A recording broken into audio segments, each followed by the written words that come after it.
from the war-torn fields of the Revolution to the nation that he is actually a founding father of. This is the Headless Podcast. I, of course, am your host, Wolfman Zach, and what's that over the hill? Why, it's the pipes, the drums, and the Christine Piccolo. Hey, Zach, how's it going? Alright. Apologies, listeners. We have got a little behind. Well, first we were behind, and then it was technical difficulties. These things happen in the podcast. So what we're going to try to do now is try to do a double-header episode in one. We're just going to do a quick sum-up of both, and then just general discussion about episodes 8 and 9. And what are those episode names, my dear? First is Sick Burn, and then Child's Play. Alright, so we'll try to go through as quick as possible, because we don't want to bore the people. I know, really. So we'll do Sick Burn first, I guess. I find that, like, a podcast should never go longer than an hour, because after that, people just shut it off. Oh, yeah, totally. Well, have you seen, I have to do a shout-out to Mike and Amy, who they also do a Sleepy Hollow podcast, and oh my gosh, Amy, she didn't like either of these episodes, and Mike is like, what? He liked them. So, I don't know why they're so contrasting. But anyway. Well, that's shit. Exactly. So, in this episode, we start off with a future vision from Drive. Again, we were debating whether or not Ichabod's old or just. Okay. I thought he looked old. I thought he looked just not that much older, but just older. Well, I rewatched this episode now like 5 times, and he looks just grungy to me. He looks like, yes, I mean, he's definitely been there a while. His hair is longer, so, I mean, I'm guessing he has to have been there for at least almost a year, maybe. I mean... That's minimum. Minimum. And, I mean, he looks just really, really tired and drawn, and, you know, I mean, he's been chained up for who knows how long, and I'm dying to know, yeah, I mean, I can't wait to see if she time jumps or what's going to happen with this. And then also, like I said, there's the state of the White House, because that's where the road is. Like, that's where you see people and press. It's like, I'm here in front of the White House, so there's no more roads there, so what does that mean? Yeah.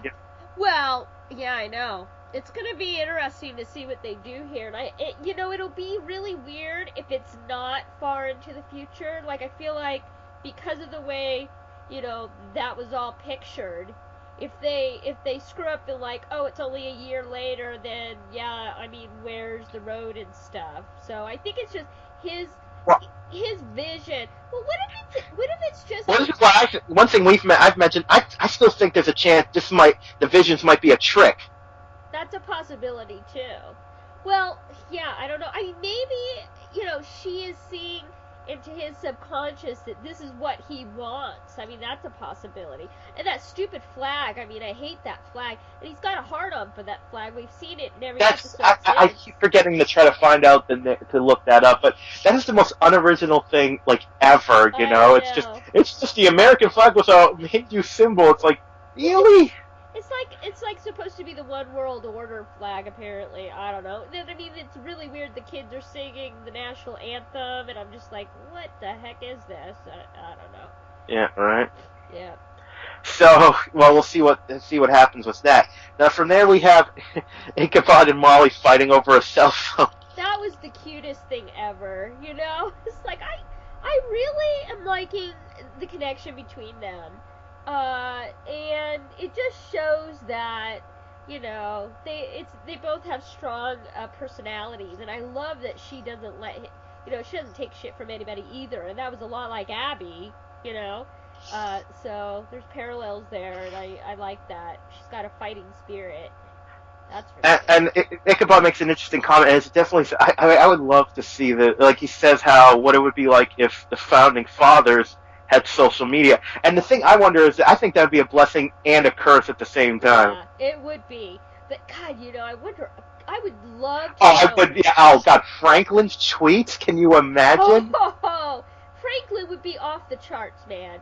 Actually, I can imagine one like Sam Adams getting drunk and just going, "Hey, Jefferson, screw you!" Yeah. Well, can you imagine? I mean, Benjamin Franklin, he'd probably tweet out pictures of himself in the buff or something, because he liked his air baths, remember? So. I mean, this joke might piss a couple people off, but I keep picturing Jefferson sending a tweet to what he thinks is his, because we all know he's his slave mistress, Yeah. and you see a tweet back, that wasn't a private message, Thomas. Oh my God, could you imagine? I do wonder what George Washington, what they think now. I mean, looking Well, you down. gotta remember, because most of these guys were just men. We have this obviously heightened picture, but they were just men. They were men with a vision. They wanted to separate from England, and they wanted their own country. And I mean, what they accomplished is incredible. I mean, that's the thing. When people with an idea that they created this amazing country, it's really incredible when you look at the big picture of it. I'm sorry. No, keep going. No. Okay, the last one. It'd be great. Franklin would totally create a Silence Dogood Twitter handle. Oh my God, I would love that. God. Okay. Oh, and you had to love when Ichabod. We could spend the whole episode just talking about that. That would make a great alternate history, like movie or something. Like, what if they did? But anyways, I love that Ichabod makes a Who reference. That's what I love about him liking modern stuff. Like, we even heard him mention, I believe it was Miles Davis. I could be getting the name wrong to the hidden one. Yes, I love that he. Hey, the guy. I mean, Ichabod is he's like a sponge. He likes to soak up everything and learn about. You gotta remember all this stuff that we would take that he likes cartoons, action figures. One of my favorite parts of the show when they slip stuff, and I can never get enough of his comments like that. I really can't. I know. Well, it was so funny because I recently watched Midnight Ride, and that is still besides the pilot, my number one favorite. I mean, because he was discovering so many new things, the internet, the computer, porn, online porn, remember? Oh my God. I don't remember what he said. I'll have to watch that again. Yeah, and then the but, yeah. Oh, oh my God. I know what sticks in my head is when he was in the dentist chair on Painkillers. Oh, yeah.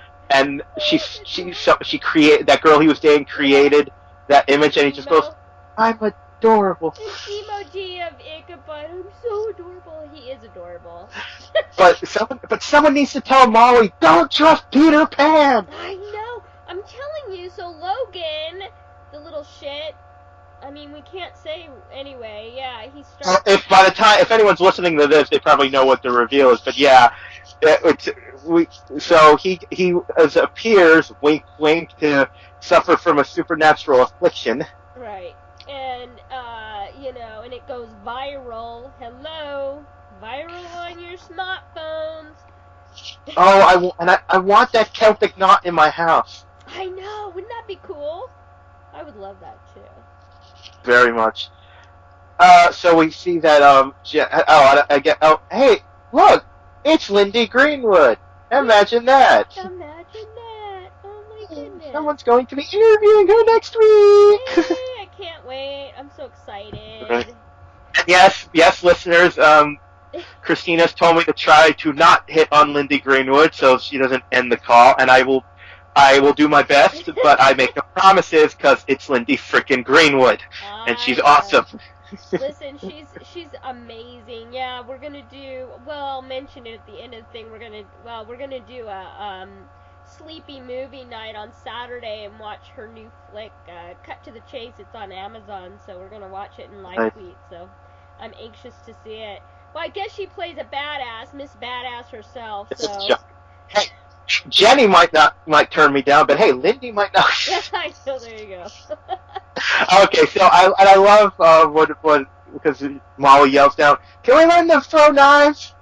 What does she say? I mean, Molly, can we learn how to remember? Because Diana's like, "Hey, no," I can't remember the exact line. It's like, "No throwing. Don't teach her how to throw knives." And then Molly yells down, "Can we learn how?"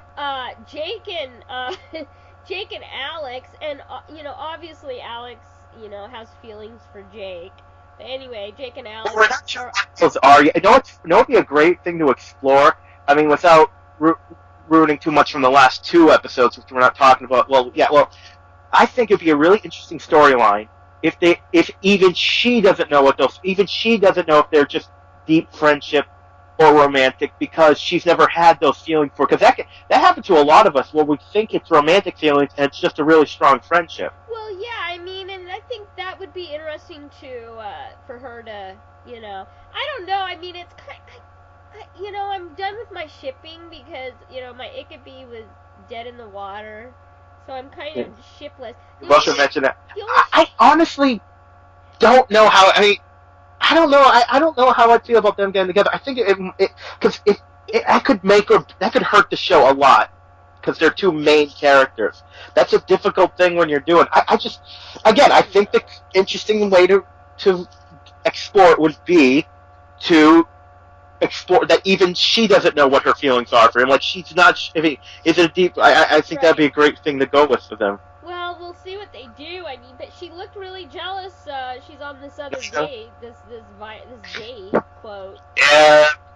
I was like, but okay. well, because we have to make mention of, like, Jake making eyes with the extremely hot bartender. I knew you were gonna bring that up. Well, when she's that hot, hey, with all the way you women fawn over Tom and his hair, I gotta give props to the ladies in the episode too. All right, I'll give you that. The only thing I will say, I was watching the episode, and I was over at my mom's house at the time because I just happened to be over there when it was airing. And even she was like, he said it like 3 times while I was watching the episode. He's so good looking. He is. Oh, well, I mean, oh my God, up close, he's so nice. Anyway, he's just a really nice guy, too. I don't think he knows how hot he is. I really don't think he gets it. But anyway, he's adorable. Yeah. Oh, don't worry. I'm sure you'll tell him if we ever get him for an interview. Think of it. You always worried about me when we interview the women. Imagine what I'm going to have to wrangle with you when we interview Tom. I'll be like, no, I'll be good. I'll be good, Christine, baby. Awesome. Get off his leg. I tell you, it's hard. I mean, sitting across from him, I mean, it's hard. You have to go on autopilot, because otherwise you're just staring at the guy. I remember when I met, she was in Starship. Her name's Dina Meyer, and she was in Dragonheart. She was in Starship Troopers. She was Oracle in Birds of Prey. And I was just so worried when I talked to her. I'd just be like, hey,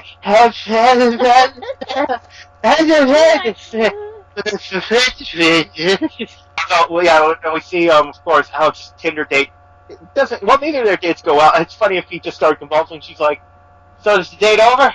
Yeah, I know. It's like, oh, one less bitch in the world. Her date, like, totally, keeled over. It's just like, what the hell's going on? So yeah, after watching this video, he gets rushed to the ER. And blows up. And turns to ash. Yes, and so Ichabod figures out, after they figure out it ties into the fire in Washington, and it turns out it's a leaflet, which I looked up. I could not. I mean, obviously the general that they mentioned really existed. I could not find evidence if that precise leaflet actually existed, but it could. But I don't know how much of the twistery that was. Is. I don't know, but it's worked. It's believable, and I think it worked. Yeah, it did. It worked. And I had notes from when we recorded last time. I lost a lot of this. Okay, what was the slave thing? I forgot. Oh man, I forgot to write his name down. I don't. But it turns out it's a great Paul Jennings. And they. I mean, this is probably one of my favorite twistery episodes. So they realized that they've found a way to make this affliction viral, and so luckily Molly hasn't seen it, so we don't have to worry about that. But then we get Ichabod trying to tell people to get off the internet. Oh, that was hilarious.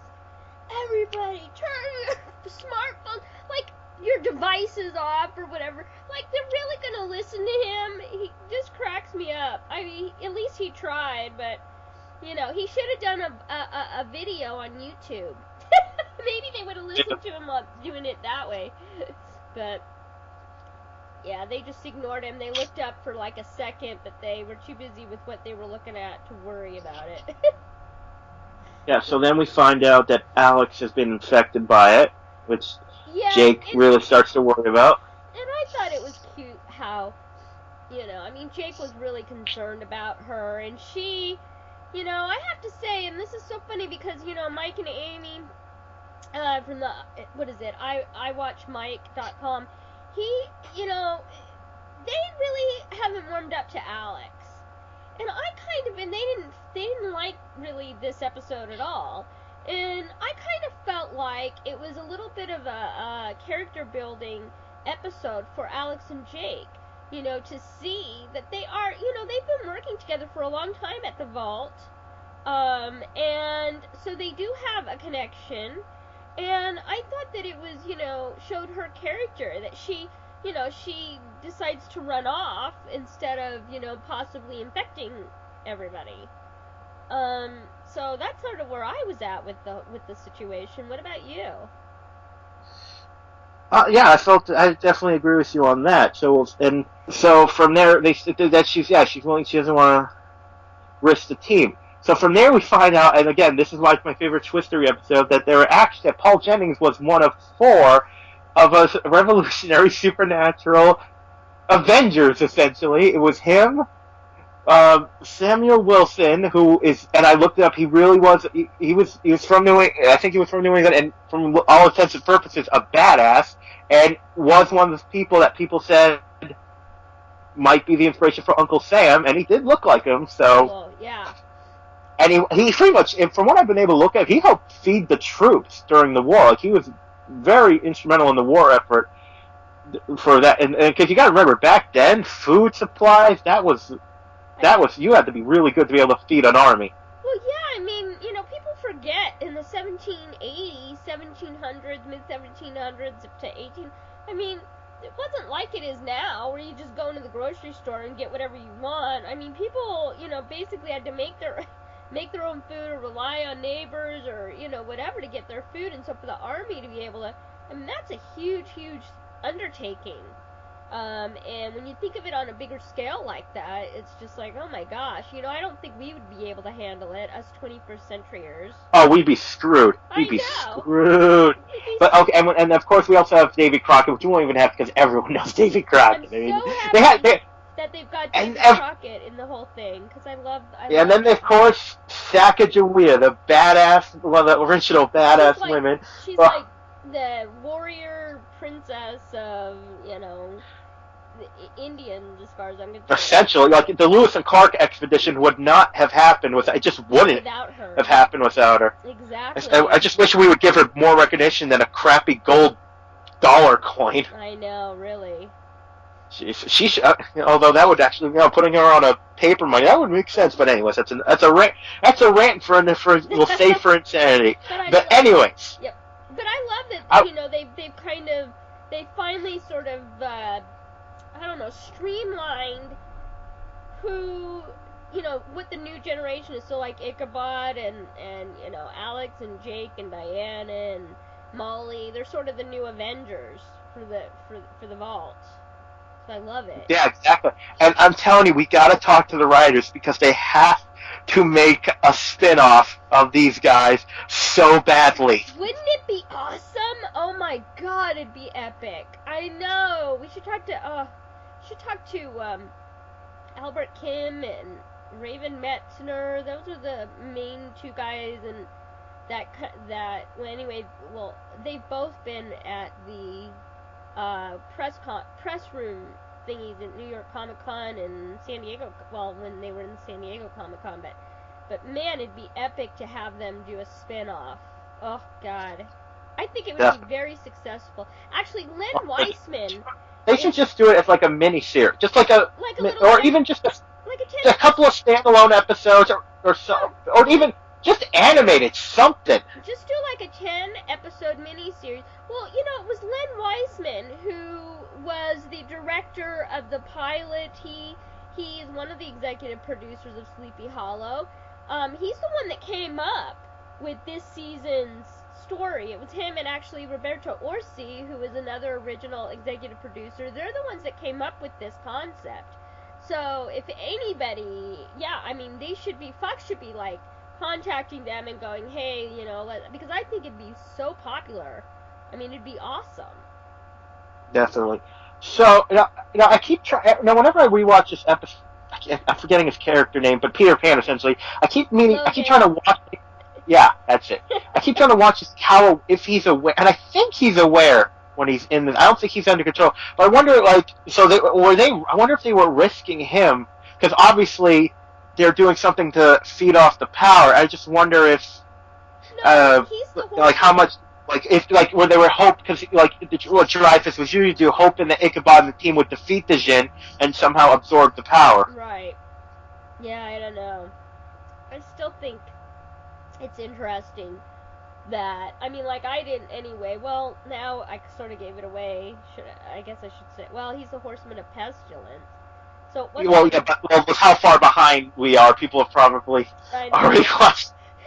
But okay, now this episode the part I find interesting also in this episode is the meditation scene with Molly and Jenny. And I love this scene because Molly gets the vision, which is really weird. She gets the vision of Ichabod in chains, obviously captured, and it looks like you can see her too. Yeah, and I think that really disturbs her, and I think it's interesting too. She didn't see it, but anyway, I just can't believe in the next episode anyway, Malcolm, she doesn't say anything to him. I mean, that's just weird about him. Anyway, I don't understand I think that. We've been talking about this for the whole season, really, because again, how do we let a child be a witness? And I think they addressed it really good. Like, she doesn't have to be a warrior. She's like Jen says, she sees visions. It's a great way to make her a part of the team without, suddenly it's not like Buffy. When she becomes the witness, she doesn't automatically suddenly develop the ability to fight, Right. Well, yeah, and I think that it's interesting. It's an interesting way to connect the whole thing, and obviously, I mean, I absolutely love that moment when she, in the People versus Ichabod Crane, when she, when he heard her voice and heard Abby's words, and I think that, well, I just love that, we have seen sort of Abby's gumption and spirit within her, and I like that, and I hope we get a few more glimpses of that. I wouldn't mind getting Una for an interview to ask her if she met, because I wonder if she's met Nikki. I don't know. Did she watch old episodes? Did she think I want to be someone? I wonder how much she studied. I don't know. I wonder if she watched the show ahead of time. I'm sure she had to have. I don't know. I mean, I don't know. I can try and see. I don't know. She's young though. I don't know if they would do an interview with her, but it'd be awesome to talk to her. They figure out. They find out that the super team. What they did is they infected one of their own to track away. Sadly, it was Samuelson who did not survive the experience. And, of course, Ichabod is going to volunteer himself, but Jake, in one of his cooler moments of heroism, reads it before anyone else can do anything. And, Jake has really embraced the whole thing. I mean, he really loves the fact that everything is true, that, all these stories that he's read in the supernatural, reports and everything is, actually real. And he's willing to, put himself in the middle of it like that and sacrifice himself. And that shows his character, too. And that's why I thought it was a great, character building episode for both Alex and Jake. And he goes in there, and I kind of like, yeah, Amy and Mike, they didn't like the way they took out the Jinn, which I thought was kind of cool. I love this part where he says, if I die, protect my action figures. Yeah. And of course Ichabod understands that wholeheartedly. They should create little action figures for them, and then you could see them in the background on the show. That would be so fun. Definitely. And so I think this end scene really shows the bond between Jake and Alex. Yeah. They go in and they electrocute the Jinn, which I thought was kind of cool. I do agree with, because actually I think Mike was saying something like that they wish that the place that they were walking to, because it was sort of like The Walking Dead on Sleepy Hollow, they're all zombied out, going towards this Jin to, like, give up their lives. But it kind of would have been better if they would have been in, like, some cool cave or, like, some cool. I mean, they were just basically looking at, like, going to sort of like a warehouse type situation. I think that the place that they should have gone to would have been cooler. That they were going to should have been cooler. I don't know. I see. Well, I still think it kind of worked, but what I liked here is when even like they inject Alex that stuff and it doesn't really affect, but what wakes her up is Jake being in danger. Yes, which was very cool. And it shows that their connection is strong, whether it's friendship or more. I mean, I don't know. I kind of. Well, it's funny. I have this friend. We hang out sometimes, and we have we because we've said to each other many times we are completely incompatible to date. But there's this weird connection there. Like people ask us, well, how do you define your friendship? And both of us will go, we have no freaking idea. And I think that could work for these two as well. Yeah, no, I could see that. But I mean, at the end there, when she hugs him, that was just Oh, that was so cute. That was adorable. I love that. She was like, and she wanted to hug him, and she was just kind of like not sure if she should, and then she just did, and I just thought it was cute. It was cute, but I feel like they're trying to do sort of like the Jenny Joe thing, and Jenny and Joe are just. That was different. That was different, and they were one of a kind, and I just don't think they should do it. I honestly don't know if I could see a relationship. We'll see where they go with. We'll go with that. But one thing I do like is how Ichabod uses modern technology to defeat the Jinn. Yeah. Electricity, hello, electrocute the bastard. It was epic. And he went up and he like lit up. It was so cool. The special effects were awesome, I thought. Oh yeah, I think the Jinn looked pretty good, and also so I like that scene when they're all talking, and Ichabod tells Diana about what Washington, and he says that he's not sure if he's ready to leave. And something when he said I never thought about before that Ichabod's never. I mean, he's kind of led, but he's never really been like the leader, Right. And he doesn't know if he wants that burden, which I think Diana kind of hints that's one of the marks of a great leader. But this is what war is. You lead. There's a good chance you will tell people you're leading them to their death, and it's a really cool thing to explore. Well, yeah, I mean, he has a lot on his shoulders. And he still has a lot of guilt because of what happened to, Katrina and Henry/Jeremy and Abby, and he has all these, these feelings. I mean, that's what people of versus Ichabod Crane was all about, was his inner struggle there. And so for him to and then he showed Diana the letter, right? That was this episode, I think. And he shows the letter from George Washington that he's supposed to be the leader of this. And he's had a hard time, really coming to grips with the whole thing. And, really taking the mantle, in other words.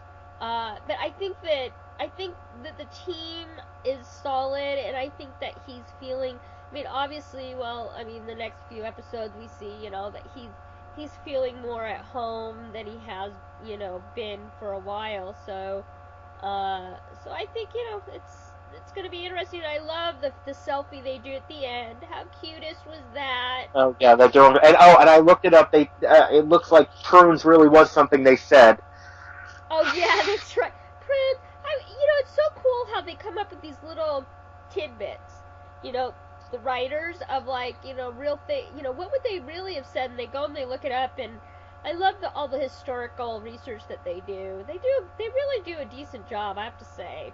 Because a lot of people. Oh, completely. And I think Samuel Wilson Paul. I'm telling anyone listening, go look them up. They led some pretty cool lives. I'll say, man, I know they really need to do a spin-off. Maybe that's what they're gonna do. Who knows? It'd be epic. Oh my gosh, they have to do it. I think it would be good. We're going to start a campaign. Yeah, there we go. Now, I don't know if I'm crazy, but I swear during the end scene, I heard the Jin's voice saying, "Will burn." I got to watch it again to make sure, just to see if I'm crazy or... Oh, I'll that again. I don't I know. keep forgetting. I keep forgetting to look it up. So we find out that Logan was in on it, and well, without because and they're gathering more, which we find out more in the next few episodes. So, that's where and I really enjoyed this. Like the twistery was probably my favorite. Yeah. Just again, I really want to see that. And there was great character development with Jake and Alex. Yep. And I really had no nitpicks, nothing. So this episode has I think it's one of the more high rewatch. Rewatch. Yeah. I think this is one of my favorite episodes of this season. Yeah, I like the fact that we're seeing that there were teams before them and teams that you know what I mean that were involved with the vault, and now we're like getting the history of that. I think that was a great thing to know because you just kind of like, oh, here's the vault and this, these people, who are they, why are they like tracking all this stuff, and to know that it was, has been going on for many, many years, and that they are the new team, and I like that, and I do think that there was a lot of character building for Alex and Jake, which I think we needed. And overall I liked it. I really did. I think it was a great episode. I'm giving it a B+. Well, so it's I think now. Well, see what's done. Now instead of doing my end line, just everyone stay now. We're gonna talk about the next episode. So if you don't, yes, which Child's Play. Gonna go right into it, no intro. So if you don't want to listen to it right now, just stop now and listen to it later. We're gonna go right into it. So Child's Play, yay, Gollum 2. That's what I'm calling it. That sounds like a Lord of the Rings spinoff. I know, really. Gollum 2, Precious Revenge. Yeah, exactly. So we see that Jake's trying to train for... Oh my god, that was hilarious. When he's like running, I thought he was running from like some monster or something. And then to find out he's just getting chased by people, he's catching up to him basically, because he's so slow. Oh, that chest cam is such a cheesy thing. I know. I don't, I get why they're doing it, just to make it kind of more interesting, but yeah, I don't like the chest cam either. It's misleading, I think. Well, that's why they use it. Yeah. But I just love the fact, and then, of course Alex is like, what the hell are you doing? So we see what this episode is dealing that Molly is dealing with the fact that she's a witness. And she's feeling like, what the hell am I in school for? This is all pointless. There's monsters out there. Like, can you imagine being 11 years old and having the world on your shoulders? It's kind of like, what's the point of doing anything? So I kind of understand her attitude, but she was kind of rude to her teacher, her art teacher, who, was it just me, or didn't it seem like he was like, sort of like, come back later, like he was looking at Diana a little bit, side-eye to me, anyway. So we see, again, that Molly's distracted, and she doesn't really show what yet. She did mention the vision, but one thing they do here I really like is when they bring Molly to the vault, because this is a tough... I think a lot of shows have gotten this wrong, when they have a child... Because it's realistic, because, with evil in the world, that children will be a part of it, and you can even have them in the fight. Because we forget that, the Revolutionary War is a great example. The boys fighting in the war weren't much older than her, not really. No, I know. They were only like, what? Well, a lot of them even, got in and they're 16, 17 years old, even though they're supposed to be 18 years old, really. Yeah, a lot of them lied about their age. A lot of them lied about their age, so they were only a few years older than her, and I thought it was really cool that Diana is finally sort of, allowing her, understanding more that, she has to, bring her into all this, and, and then, of course, Jenny gonna show her the ropes or whatever over at the vault. I thought that was really cool.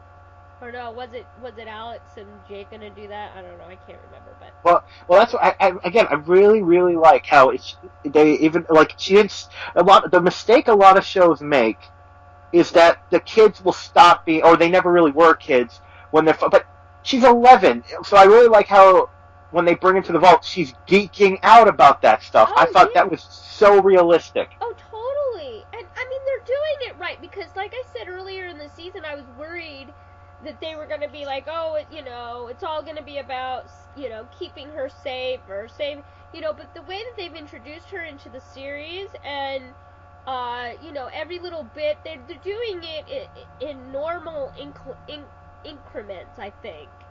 And it making it more realistic for us to say, okay, this makes sense of why they're doing it. And I get why Diana, sort of trying to keep her away, sheltered from stuff, but the thing is with Molly is I feel like she's an old soul, and I feel like that she is smarter than a whip, and she, you know what I mean? I think she really, she sort of has grown up sort of a little bit more because of all of this, and I think that she can handle it. And I think that Diana is realizing that she can handle it. Well, she's handling it, but she's still a kid. And again, I think they're exploring that very well. That's one thing they're doing that I think really, really works. I agree. My guess is, and I don't know this, but I mean, obviously, some of the writers have to have kids. And maybe, they're trying to think of it, okay, if it was my kid, how would I introduce my kid into this whole thing? And I think they're doing it a good job at, how they're doing it. So. Well, Clifton Campbell has always been. That's one thing his shows have always had to me is good characters. Yeah. So you can really see his. Like, I think he is a major player in its improvement. So from there we see that Dreyfus gets a vision because him being a big faker and all, and yes, whatever. Yeah, I just love how obviously that's just. I only can notice it because I'm an actor, but it's so obviously a set when they're eating the dinner. Oh, I know. Again, I'm not saying it looks bad. I'm not saying it looks fake in any way. I'm just saying as an actor, I can see the tricks to make it look like what they're trying to make it look like. Right. Now, again, Molly we see here. Again, is there a timeline? Because it's still Una. So does that mean not much time has passed? That she hasn't aged? What does it mean? Well, that's what I mean. I think. Well, obviously he wants to be a father. I mean, that's his thing, right? But I feel like this. I feel that this vision, that's how he's looking at it. But I really think she's gonna have some kind of a ruse in order to. I really like the idea of that. Yeah, I mean, she's gonna totally figure out that he has Ichabod, and she's gonna pull one on Malcolm, which is gonna be epic. I really think that they're gonna do that, and it would be amazing because, as a witness, you gotta remember, she is a witness, and I think that she will sort of outsmart the fox. Oh, it would be epic if she does that. I really hope that that's what they're doing. But yeah, she's still the same age, so obviously this is gonna happen. Well, either not much time has passed, or for some reason she does it. I don't know. Maybe Dreyfus makes her immortal too. We don't know. We're just getting. They're teasing us with that future vision. Right. But I guess we'll just have to see which direction they go with that. Now, from there we get some really good scenes with Molly and Ichabod. Oh my God, I love the scenes in the vault there. And she's asking him questions, which I like. And they're very valid questions too. Yeah. Like, where are these monsters coming from? Exactly. And he, I love how he talks to her because he doesn't talk down to her or talk to her like a kid. You know what I mean? Like, he talks to her like they are equals, which is very cool. And I think that that's another thing that the writers are getting right as far as that goes. So she tells him about her imaginary friend, Mr. Stitch, which becomes a really important plot point in just a few minutes. Yep, Mr. Stitch. And thank God they brought back Derek Mears for this episode. I love him. He's fabulous. He played Moloch. He played a lot of the creatures over the seasons. But anyway, I was glad that they brought him back. Yes, the appearance of Stitch, it triggers some kind of supernatural trap, obviously meant to protect him, and you have to love Jake banging on the door I'm doing Morse code. He's like such a geek. He is such a geek. It was hilarious. And then Ichabod's Ichabod, the guy that was born in the 1700s, like, uses the intercom. hello, 21st century technology. That's not even true. That's early 20th century technology. 20th century technology. But yeah, that was hilarious. We're going, and then it's like, they come up with a plan, and he's still screaming, we're gonna be it. It's just like. So they're trying to figure out. There's some extra symbols etched in that. It turns out it's tied to a pre-existing agent of the vault. Right. So they go investigate that. Now while they're doing that, Mr. Stitch and I just love to see because it's like Mr. Stitch like saunters in the room and the teacher's like, "Hello, are you looking for that?" It's like, yeah, no. It's like, okay. No, you can clearly see it's not. It's at least have him say, "Are you with the drama department or something?" You know. I know. He looked at him like he was just a normal thing. I'm like, okay, the dude is a monster, obviously. Oh my gosh. So yeah, he gets nailed. I thought he died, but he didn't die. He just got nailed. So. No, I don't think it's good that he didn't die because that would have crushed Molly. Oh my god, I don't think she would have been able to handle that. But then. So they're trapped. Molly and Ichabod are trapped.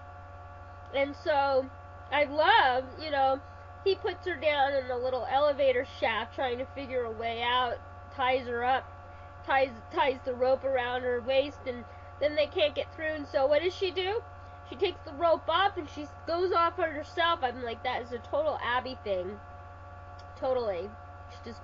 She had the gumption to just go, and Ichabod's like, Molly! Freaking out.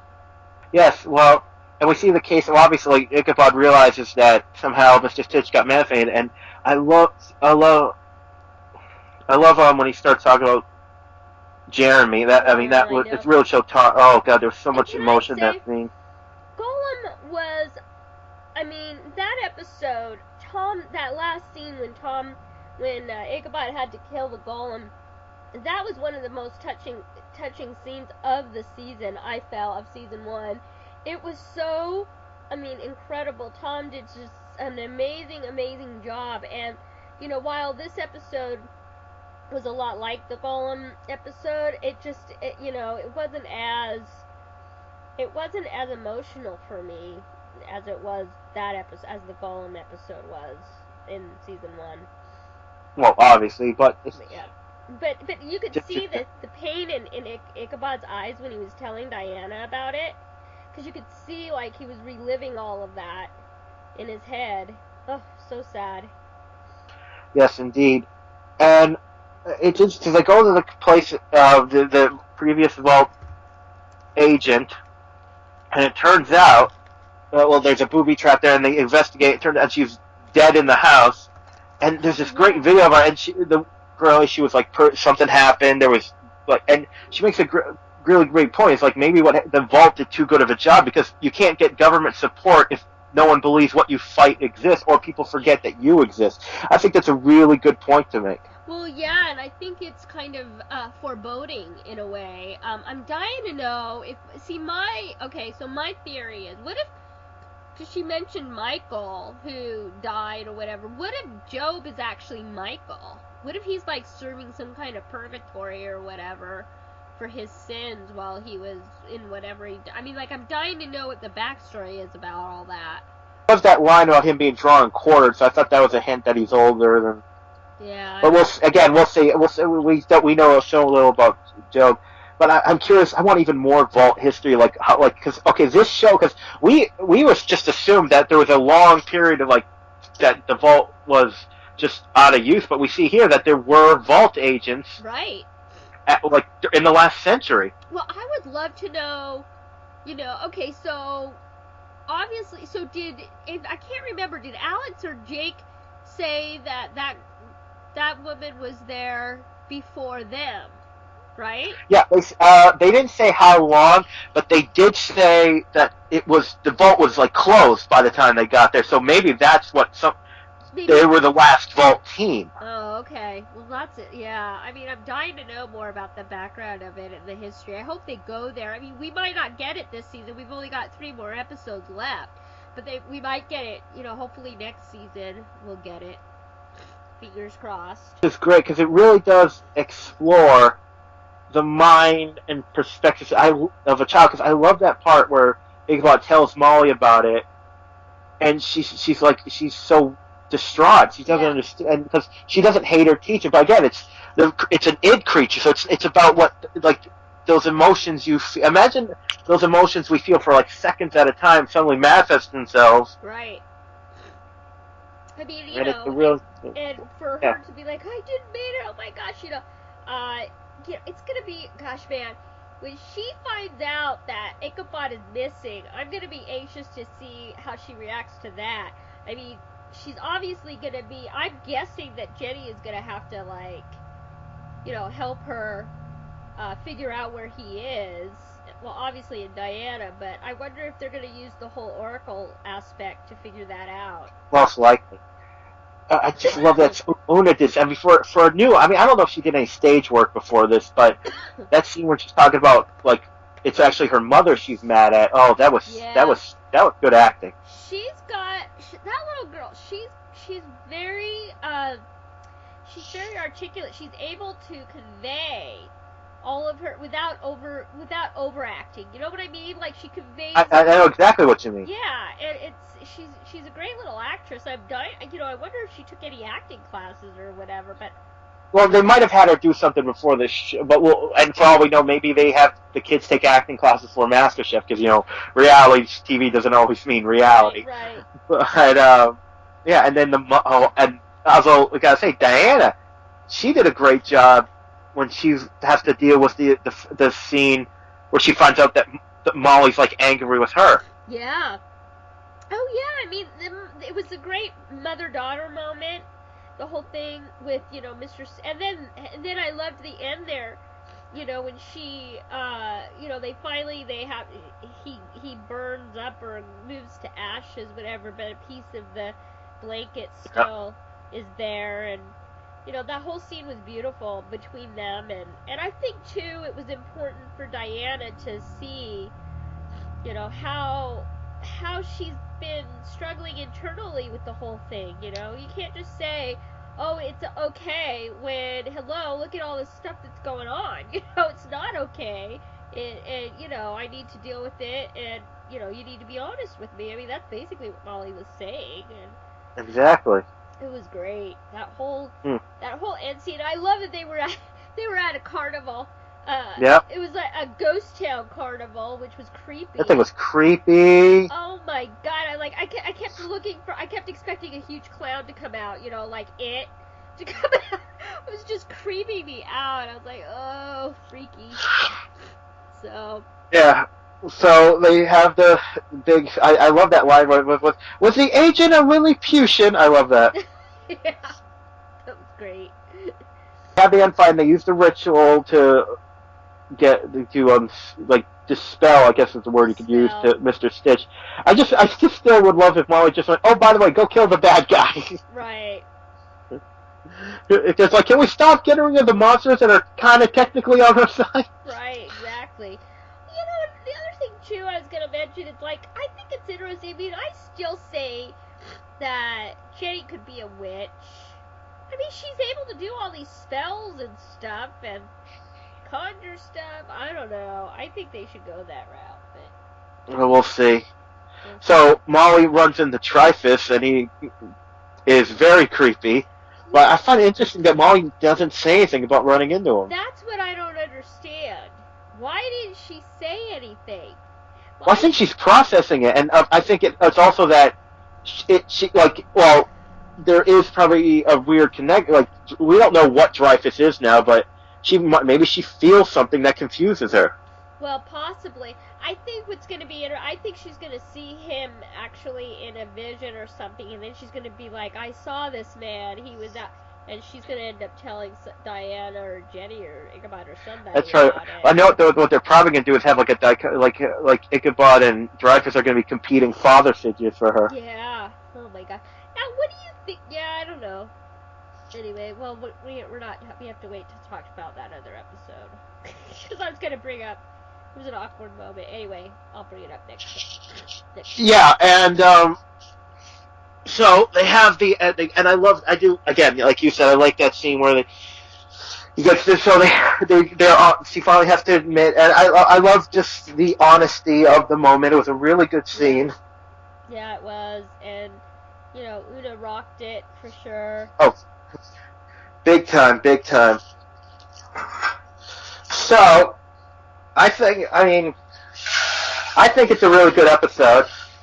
Yeah, I mean it was really good. It was, like I said, it wasn't the same emotional ending like Gollum was, but I thought it was good character building actually for Molly, and it was good for Diana to kind of understand where Molly is coming from and to realize that she can't just because I totally get, she's the mom, so she wants to protect her daughter, and I totally get that, but I think now she realizes she can't do that. She can protect her, but she just can't hold the truth from her. Exactly. So I thought it was a great episode, and I actually really liked it. I'm giving it an A. I enjoyed it as well. Great character development. The monster looked really good. And we should also, of course, we find out that the reason Mr. Stitch manifested was because Dreyfus realized who Molly was, right, and snuck in a mystical thing that made Mr. Stitch activate. Damn him. He's so evil. Well, see, this is the interesting thing, because the first half of the season, he was just a guy that was trying to get out of his deal. I mean, he wanted the prophecy stones and the whatever, and he was just trying to get out of the whole thing. But this is why I think that he is being completely used. That they knew he would do this. They're using him to become what he's becoming, The whole deal, the entire thing was just a big trick to get him, like you think, to become the Antichrist. Yep, that's what I think. I know, and I mean, there's a bigger purpose. I really, I don't think he still understands. He's so... I don't know. He just seems oblivious to the whole bigger picture thing. I do think something else is within him that is controlling him. And Job, we need more background on Job, man. Something's up with him. I mean, how can he... I'm telling you, it's a trick. It's a trick. I can't wait to see the whole twist come. I bet you... Oh my gosh, it's going to be epic. Oh, by the way, we gotta make mention that the fact that Wells, even after discovering the intercom, was still banging on the door. Yeah, I know. He's so funny. Oh my god, Jake. Jake. You crack me up, Jake. That's all I can say. So I wonder, I think it's an important point. Are Dreyfus's visions his own? Are his actions his own? Are they real? I cannot wait to find out more about it. I know. So I agree with you. Good. I mean, I think they're really amping up their game the last few episodes. I think if this keeps up the way it's going, this might earn it's another season if they can keep their momentum going, which they've started. I hope so. And if anybody's listening to this and wants season 5, you gotta go to iPetitions.com, look up Sleepy Hollow Addict. I've got season 5 petition ongoing, so please go and sign it. We need season 5 for sure. So I believe that's it. Why don't you tell the nice people how to get a hold of us? Alright, well, if you have any questions or you want us to talk about a subject or answer any questions on our show, you can contact us at The Fans Voice. It's the FANS voice at outlook.com. And I'm on Twitter at Sleepy Addicts. We are at Headless Podcast. And Zach, what's your Twitter? Oh, well, you can find me on just search Instrumentary and I'll come up eventually. And there's a lot of great things in the pipeline being developed for that. So stay tuned with that as well. Yes. And of course, we have our special guest next week. I'm very excited. Yay! Yes. So, and that's all for this week. We are the witnesses, keeping a watchful eye as the third tribulation unfolds. But until then, don't lose your head.